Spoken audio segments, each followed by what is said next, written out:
Olá, queridos irmãos, queridos amigos. Estamos dando início a um novo trimestre da lição da Escola Sabatina. E o tema desse trimestre é Provados pelo Fogo. Com certeza vai ser um estudo maravilhoso, abençoador.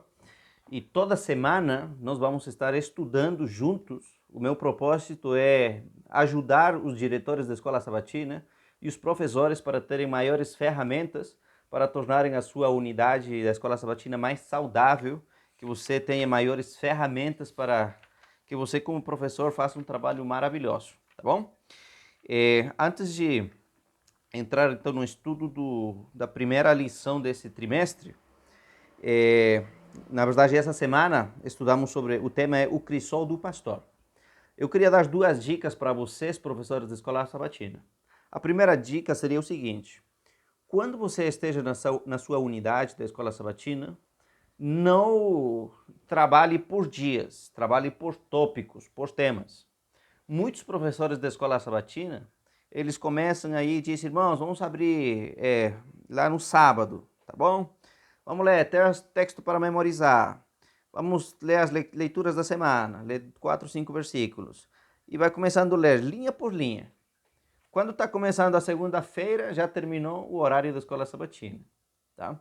O outros, já vi alguns irmãos falarem: irmãos, vamos começar no sábado. Agora vamos no domingo. Vamos lá na terça, na segunda. Estamos na terça. Eita, irmãos, o horário acabou, viu? Tava tão boa a lição que não deu para terminar. É muito pouco tempo, né? Não sei se alguma vez vocês já passaram por essa experiência. E por quê? O professor, ele está trabalhando dia por dia o assunto.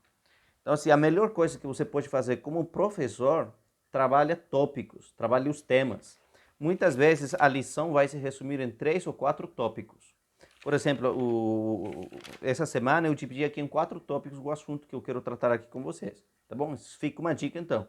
Quando você trabalha os tópicos, você não está preocupado nos dias. Você está preocupado no assunto. Tá bom? E segunda dica.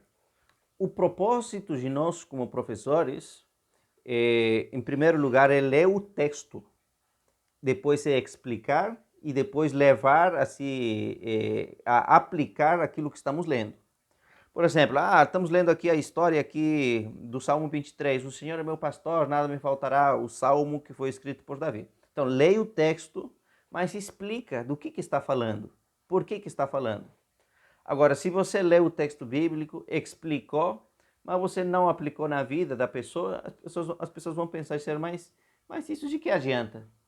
Em que me ajuda? Qual é o benefício que isso traz para mim?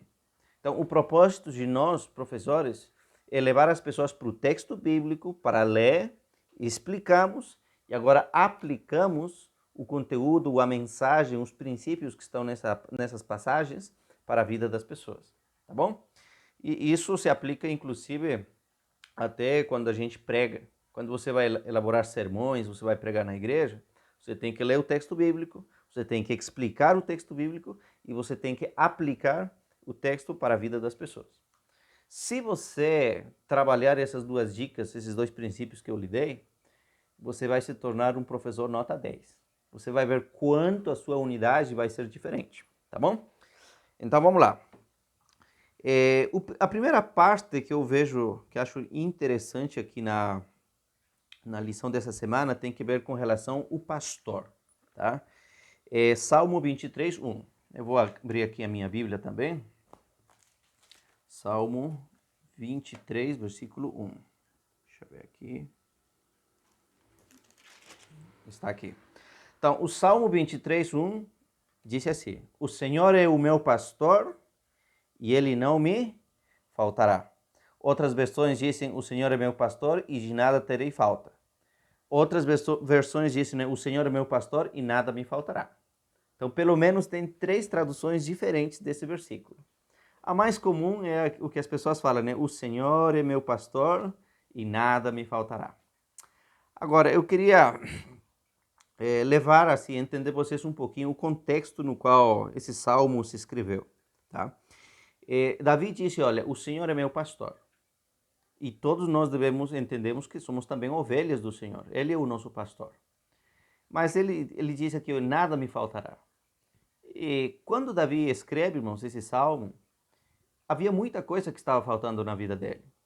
Ele foi perseguido, às vezes ele não tinha um lugar onde dormir, se escondia nas cavernas, estava sendo perseguido pelo rei Saul, quantas vezes não passou fome, problemas familiares, tantas lutas, tantos desafios que esse homem passou, e ele vem e disse, olha, o Senhor é meu pastor e nada me faltará.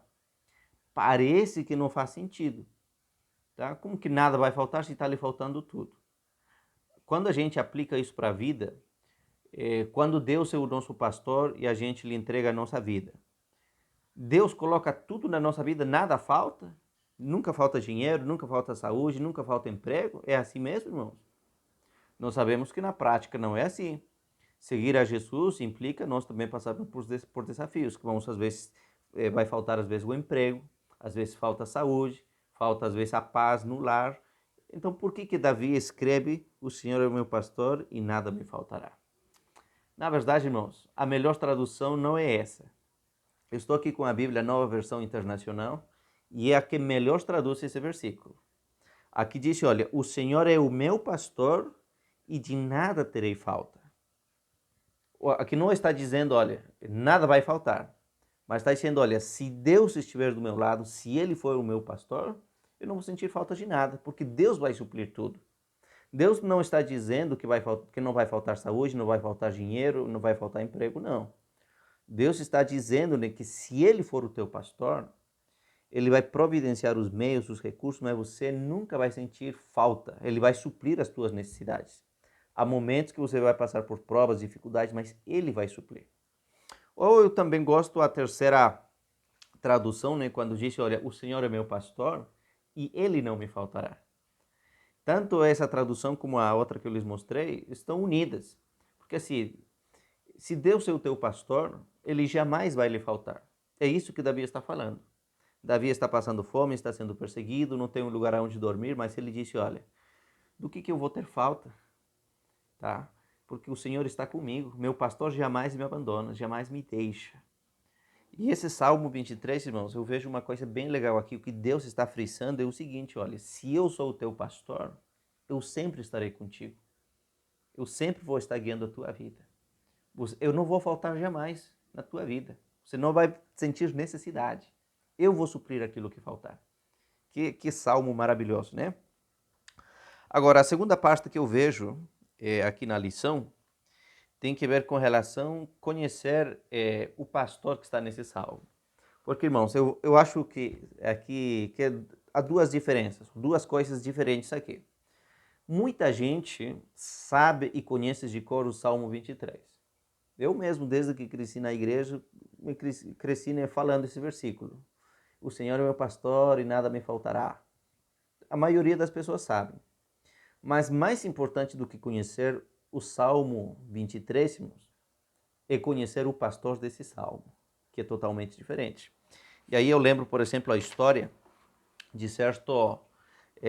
tinha um apresentador que trabalhava num circo e no final de todo o evento, ele falava o Salmo 23 para o auditório de um jeito tão maravilhoso que todas as pessoas ali começavam a bater palma e dizer, é bravo, esse é o cara. Era o melhor expositor. A maneira como ele lia o Salmo 23 era tão maravilhoso que recebia palmas e elogios por todos os lugares.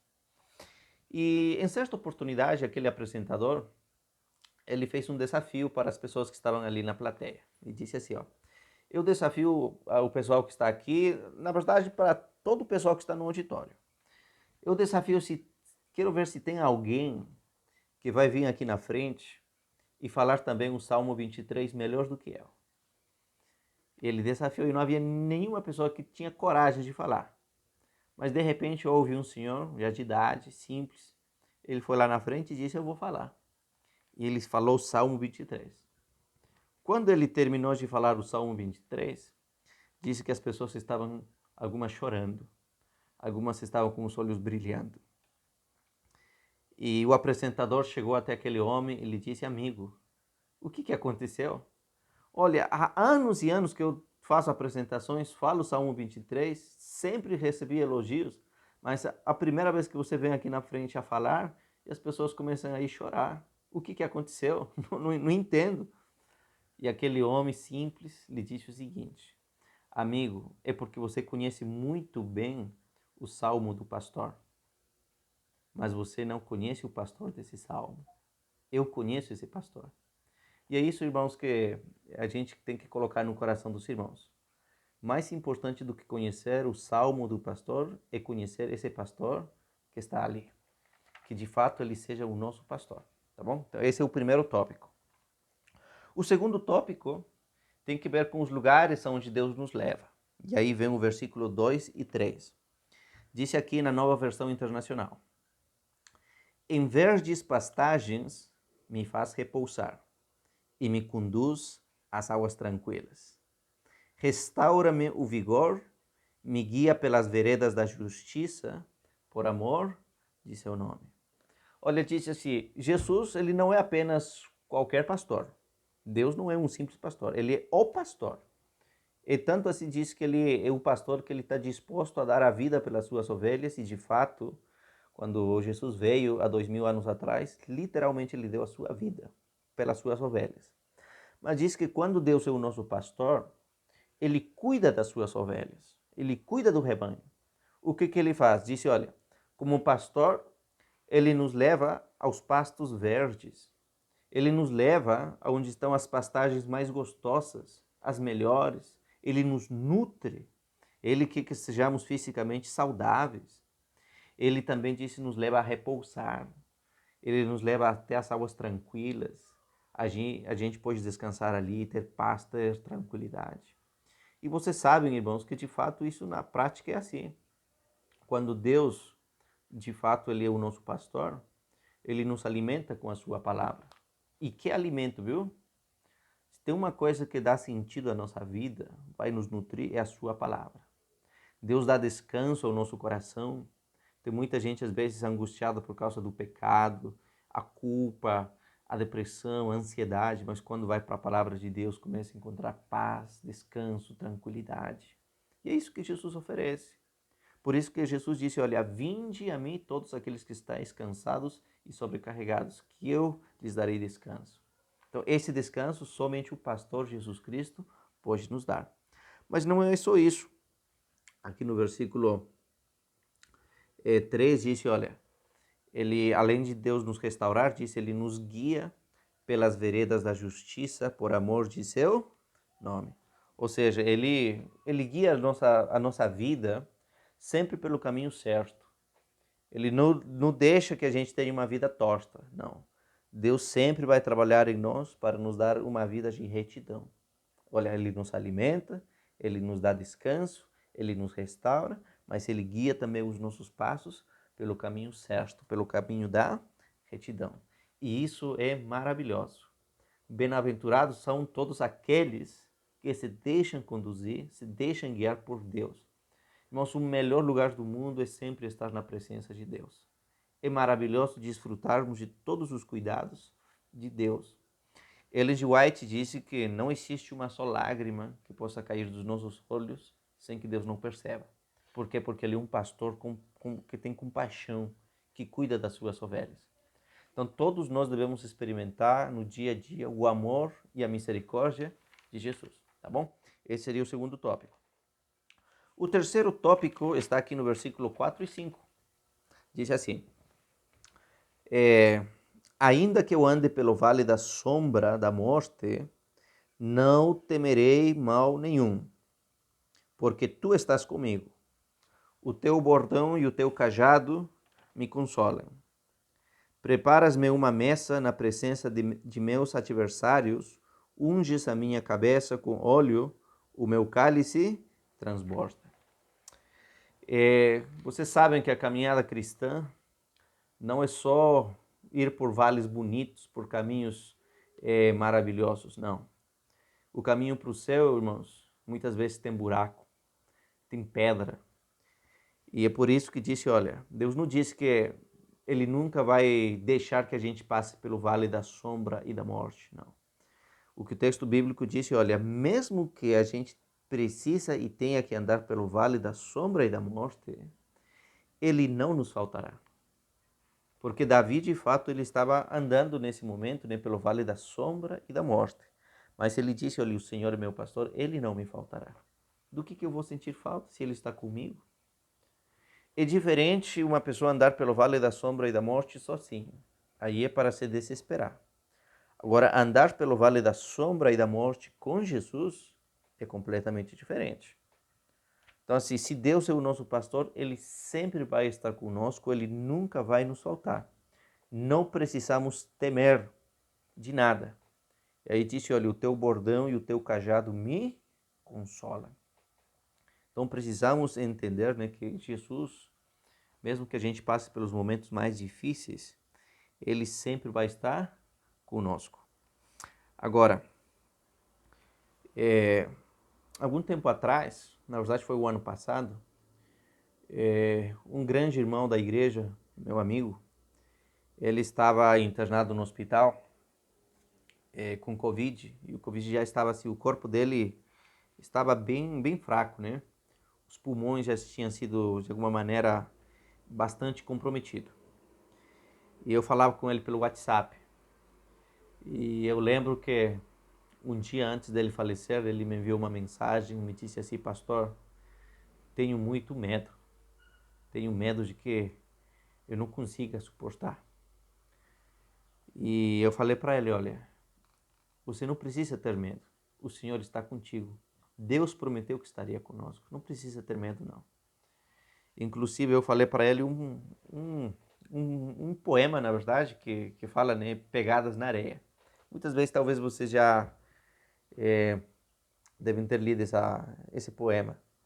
Aí fala, né, disse, enquanto eu caminhava pela beira do mar, pisando aí a areia, eu sempre via, né, que Jesus estava ao meu lado, porque eu via 4 pegadas. 2, né, que eram um par de pegadas minhas, e as outras eram de Jesus. Ele sempre estava aí andando comigo, sentia a sua presença guiando minha vida a todo momento. Mas disse, olha, de repente, nos momentos mais terríveis da minha experiência, quando a tormenta era forte, quando a luz muitas vezes parecia que ia desaparecer, nos momentos mais angustiosos da minha vida, quando de repente eu olhava aí do lado, eu apenas enxergava um par de pegadas. Não via mais as pegadas de Jesus. E de repente, na minha angústia, clamei, supliquei, falei, Senhor, por que me abandonaste? Acaso o Senhor não prometeu que sempre estaria comigo, que o Senhor não me faltaria? Por que nos momentos mais difíceis da minha vida eu vejo só um par de pegadas? E diz que Deus lhe responde e disse assim, meu filho, é porque nos momentos mais difíceis da tua vida, quando você não tinha força, quando você estava atravessando pelo vale da sombra e da morte, essas 2 pegadas que você via, ou esse par de pegadas que você via lá na areia, não eram tuas não, eram minhas.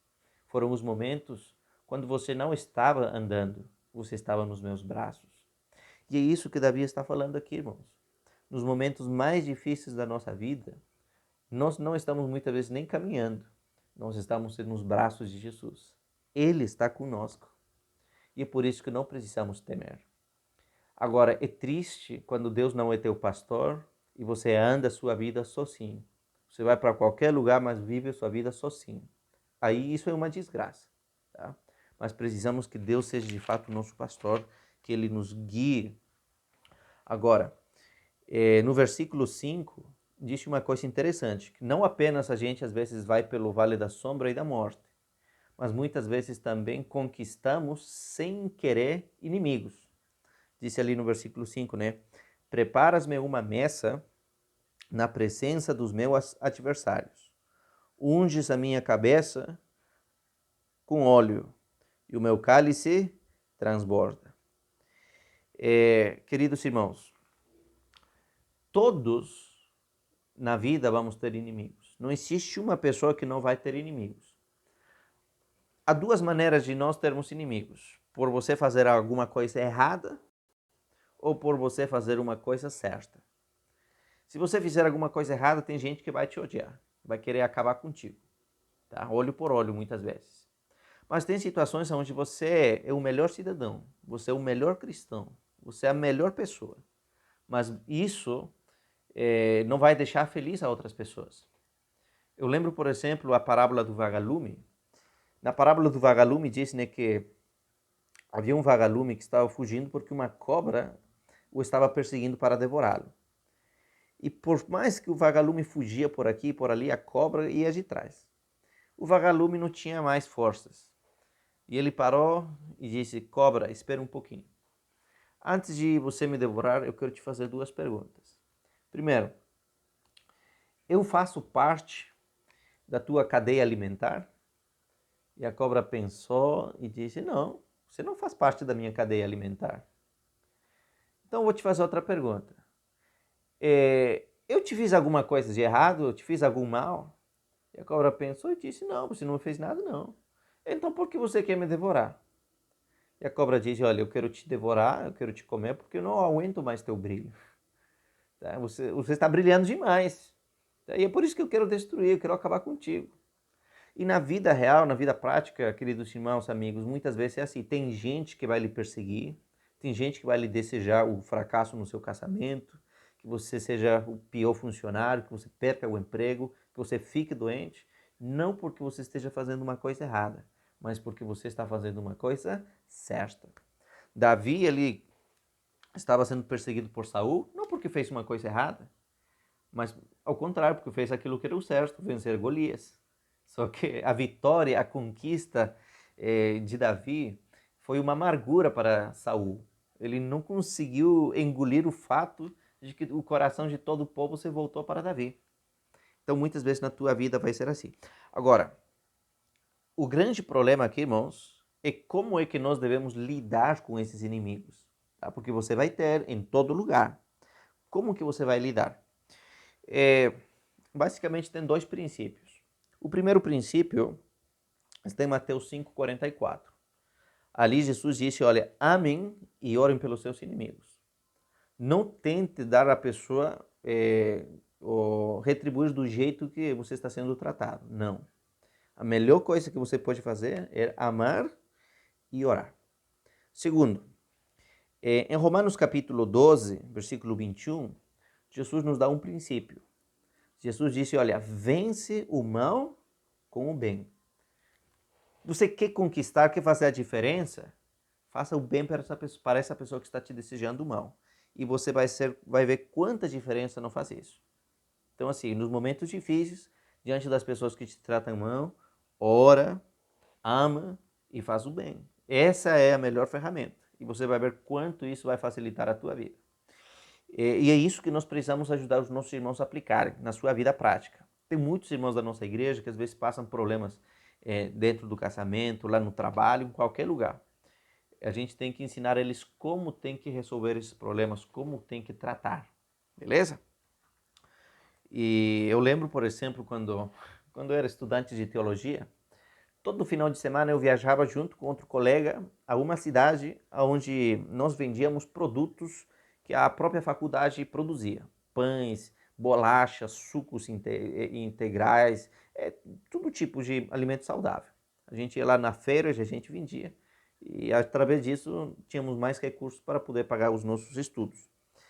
E a feira era livre, né? Lá, isso eu estou falando aqui lá no Peru. E a gente vendia bem. Mas do nosso lado havia uma mulher que ela também vendia assim, frutas, muitas coisas. Só que ela se tornou a nossa inimiga. Ela não gostava que a gente fosse lá, que a gente vendia. Eu lembro muitas vezes que no lugar a gente deixava tudo limpo, organizado, a pessoa já jogava lixo só para o nosso lado. Às vezes, ela pagava até os policiais para vir lá e aprender as nossas coisas, dizer que a gente estava fazendo bagunça lá. Quantas vezes não veio policial aí para nos mandar embora daí? A gente falava: mas o que, que a gente fez de errado? Não, vocês têm que sair daqui, mas o quê? E muitas vezes o policial falava: nossa, a mulher fulana tal me pagou para tirar vocês daqui. Então era complicado, viu? Essa pessoa não só odiava, não só odiava mesmo. Às vezes quando a gente estava lá vendendo os pães, a gente olhava para a mulher, a gente via que os olhos dela estavam de raiva, de ódio. E junto com meu colega sempre falávamos, né? Mas o que, que fizemos de errado para essa mulher para nos odiar tanto desse jeito? E nos odiava mesmo, queria acabar com a gente, tá? Mas tomamos uma decisão. Falamos com meu amigo, né? A única maneira de a gente vencer é fazendo o bem. Então, todo domingo de madrugada a gente chegava no local onde acontecia a feira e chegávamos antes daquela mulher. E quando ela chegava aí com o caminhão, né, para montar a barraca, armar os ferros e tudo, porque era tudo dava um trabalho. A gente chegava, a gente ajudava ela. E ela ficava surpresa, a gente pegava os ferros, montava a barraca, pegava as caixas de fruta, colocávamos ali, arrumávamos tudo, ajudávamos ela. E aos pouquinhos a gente foi conquistando o coração dela. Ela via que nós não éramos um inimigo. Na verdade, nós estávamos ali para ajudá-la. E eu vou lhe dizer uma coisa, ela se tornou nossa amiga. Ela era a pessoa que nos defendia. Ela era a pessoa que nos promovia. Ela que nos recomendava. Quantas vezes eu não lembro que a gente estava ali, ela chegava lá, às vezes com um bolo, com um suco, com algum alimento bem gostoso, trazia pra gente aí, cuidava de nós, nos tratava como um filho. Só que como que nós conquistamos isso? Fazendo o bem. É por isso que Paulo disse aqui, ó, em Romanos, vence o mal fazendo o bem. Já imaginaram o que seria se a gente tratasse ela do jeito que ela nos tratava? Ia ser um caos. Então, na vida prática, irmãos, a única maneira de nós vencermos o mal é fazendo o bem. Orando, né, por essa pessoa, amando, mas fazendo sempre o bem. Esse é o terceiro tópico, tá bom? Então, vamos resumir os três tópicos que já falamos. Primeiro, fala quando Deus é o nosso pastor.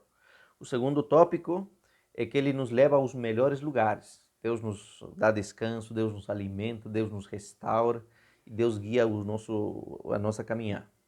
O terceiro tópico, vimos que mesmo Deus sendo o nosso Deus, muitas vezes vamos andar também pelo vale da sombra e da morte e ganhar inimigos. Mas em todas essas circunstâncias, Jesus sempre estará conosco. O pastor jamais nos abandona. O último tópico está aqui no versículo 6. Diz assim, ó: a bondade e a misericórdia certamente me seguirão todos os dias da minha vida, e habitarei na casa do Senhor para todo sempre. Olha, quando Deus é o nosso pastor, a gente aprende a andar pelos melhores lugares e pelos lugares mais difíceis. Davi disse, olha, eu tenho certeza, acredite, que a bondade, a misericórdia de Deus, outras versões dizem a fidelidade. Aqui na Nova Versão Internacional, disse, olha, a bondade e a fidelidade de Deus me acompanharão, estarão comigo sempre. E eu achei bacana aqui na lição, porque quando disse assim, ó, diz que aqui é uma palavra hebraica que é muito forte, que não disse apenas seguirão, na verdade disse perseguirão. O que Davi está dizendo aqui, olha, ele não disse, olha, a bondade e a fidelidade de Deus vai me seguir, não. Ele disse, olha, a bondade e a fidelidade de Deus vai me perseguir. Não tem como, por mais que eu não queira, sempre vai estar a fidelidade e a bondade de Deus, vai me perseguir, tá? Porque assim, seguir é uma coisa, mas perseguir é intenso, é forte. Queridos irmãos, aquilo que o pastor faz na vida de seus filhos é tão maravilhoso que isso vai nos perseguir. Ele não vai nos abandonar. Ele vai nos perseguir até nos dar sempre o melhor, até a gente ser sempre feliz. E esse é o último tópico que eu quero que vocês lembrem. Deus é maravilhoso. Deus tem uma promessa de que Ele vai ser fiel e sempre Ele vai restaurar a nossa vida. Eu gostaria, por exemplo, terminar, se eu fosse o professor, eu terminava falando para mim unidade o seguinte. Quando a Bíblia fala a história de Jó, vemos que em um dia ele perdeu sua casa, suas propriedades, toda a sua fortuna. Ele perdeu tudo literalmente. Nesse mesmo dia ele perdeu seus 10 filhos. Sua esposa também, seu casamento acabou. Seus amigos se tornaram as pessoas que começaram mais a atacá-lo, enfim. Ele perdeu tudo, perdeu até a saúde, perdeu tudo. E no seu desespero, Jó clama a Deus e lhe diz, Senhor Deus, por quê? Por quê, Senhor? Eu não entendo. Por quê? Por quê? 16 vezes Jó clama a Deus por alguma resposta. Por quê? Porque, Senhor, eu não entendo porque eu estou passando nesse vale de sombra e da morte. Eu não entendo, Senhor, por que eu perdi tudo. Eu não entendo, Senhor. Explica-me. Mas Deus não lhe explica. Deus guarda um silêncio. Mas no final da vida da história, você vê que até o silêncio de Deus foi uma resposta. E nós vemos como que Deus restaurou a vida de Jó. Lhe deu tudo em dobro. Tá? Teve novamente mais 10 filhos. Suas propriedades, ele se tornou mais rico ainda. Deus restaurou o seu casamento, Deus restaurou a sua amizade com seus amigos, Deus restaurou a vida desse homem. A bondade e a misericórdia ou a fidelidade de Deus o perseguiram até fazer dele um homem feliz. Muitas vezes nós também passamos por momentos difíceis, momentos de perda. Às vezes passamos pelo momento do vale da sombra e da morte, mas se Deus é o nosso pastor, Ele está conosco. Por mais que muitas vezes gritemos e falamos, Senhor, por quê, por quê, por quê? Se Deus é o pastor, a bondade e a fidelidade dele vai te perseguir até fazer de você uma pessoa feliz. Que você possa confiar nesse Deus maravilhoso. Leva essa mensagem para os estudantes da sua unidade. Amém? Então, nesse momento, eu convido que a gente feche os nossos olhos para terminar fazendo uma oração. Eterno Deus, Pai Santo, obrigado pela Tua palavra. Obrigado porque sabemos que o Senhor é o nosso pastor. Obrigado porque o Senhor nos leva, Senhor, até as águas tranquilas, as pastagens verdes. O Senhor guia os nossos passos. Obrigado, Pai Santo. Mas também, Senhor, tem pessoas nesse momento que talvez estão passando pelo vale da sombra e da morte. A dor bateu à sua porta. O seu coração talvez, Senhor, está doído, está machucado. Talvez haja, Senhor, pessoas como Jó que há muito tempo estão perguntando por quê, diante das lutas que eles estão enfrentando. Mas, Pai Santo, que eles sintam nesse momento que nos momentos mais felizes e mais difíceis, o Senhor jamais lhe faltará. O Senhor sempre será o nosso pastor. Por favor, Pai Santo, que a Tua bondade e a Tua fidelidade continuem nos perseguindo a cada dia. A nossa vida está em Tuas mãos. Estamos gratos por tudo, em nome de Jesus. Amém. Que Deus venha abençoar a cada um de nós então, irmãos. Se houver alguma pergunta ali, você pode fazer, viu? Deus abençoe a todos vocês. Até mais.